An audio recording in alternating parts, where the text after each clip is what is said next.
Section 3.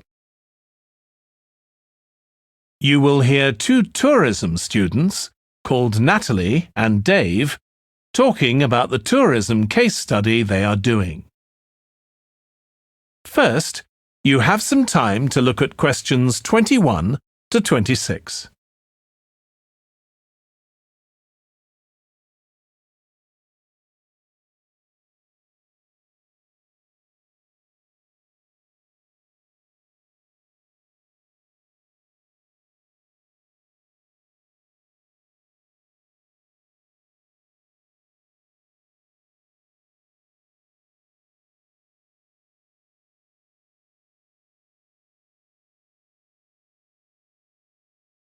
Now listen carefully and answer questions 21 to 26. Dave, I'm worried about our case study. I've done a bit of reading, but I'm not sure what's involved in actually writing a case study. I missed the lecture where Dr. Baker talked us through it. OK, well, it's quite straightforward. We've got our focus. That's tourism at the Horton Castle site. And you said you'd done some reading about it? Yes, I found some articles and made notes of the main points. Did you remember to keep a record of where you got the information from? Sure, I know what a pain it is when you forget that. OK, so we can compare what we've read. Then we have to decide on a particular problem or need at our site. And then think about who we're going to interview to get more information. OK, so who'd that be? The people who work there? And presumably some of the tourists too? Yes, both those groups. So we'll have to go to the site to do that, I suppose. But we might also do some of our interviewing away from the site. We could even contact some people here in the city, like administrators involved in overseeing tourism. OK, so we'll need to think about our interview questions and fix times and places for the meetings. It's all going to take a lot of time. And if we can, we should ask our interviewees if they can bring along some numerical data that we can add to support our findings. And photographs? I think we have plenty of those already. But Dr. Baker also said we have to establish with our interviewees whether we can identify them in our case study or whether they want to be anonymous. Oh, I wouldn't have thought of that. OK, once we've got all this information, I suppose we have to analyse it. Yes, put it all together and choose what's relevant to the problem we're focusing on, and analyse that carefully to find out if we can identify any trends or regularities there.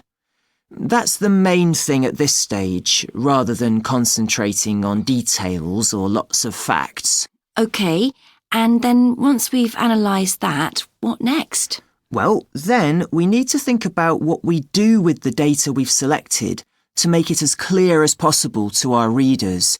Things like graphs or tables or charts. Right.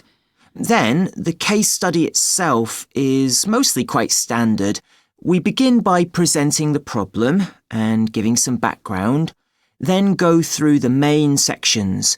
But the thing that surprised me is that in a normal report, we'd end with some suggestions to deal with the problem or need we identified.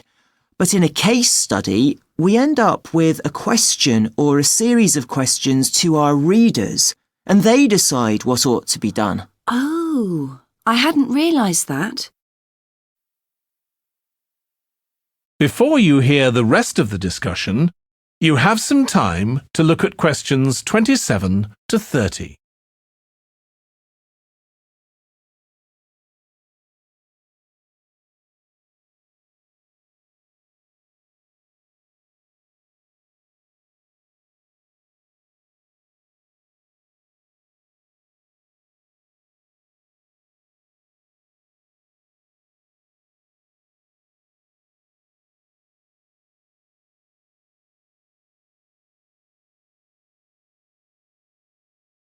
Now listen and answer questions 27 to 30.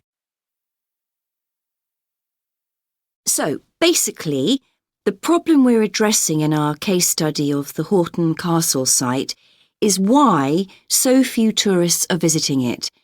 And we'll find out more from our interviews, but I did find one report on the internet that suggested that one reason might be because, as far as transport goes, access is difficult. I read that too, but that report was actually written 10 years ago when the road there was really bad, but that's been improved now. And I think there's plenty of fascinating stuff there for a really good day out, but you'd never realise it from the castle website. Maybe that's the problem. Yes, it's really dry and boring. I read somewhere a suggestion that what the castle needs is a visitor centre. So we could have a look for some information about that on the internet.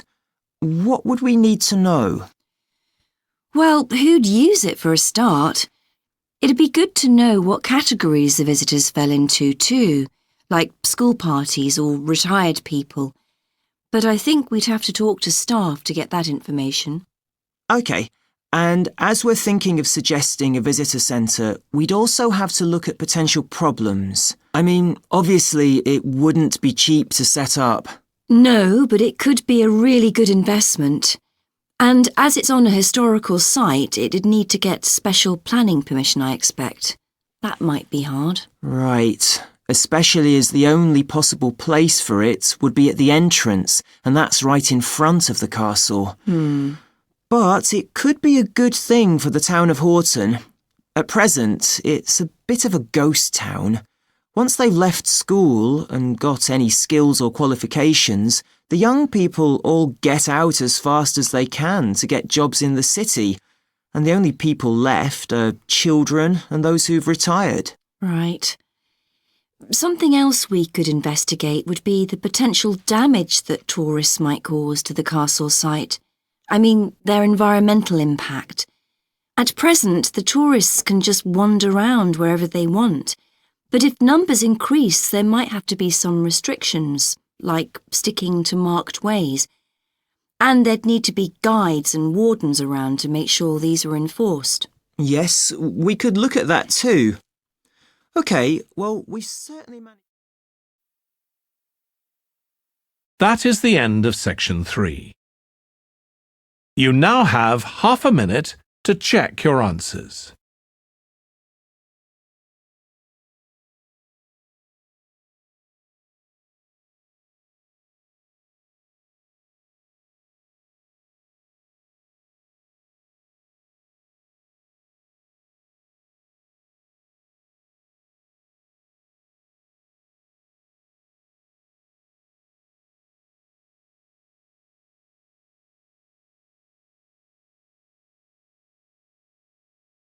Now turn to section 4.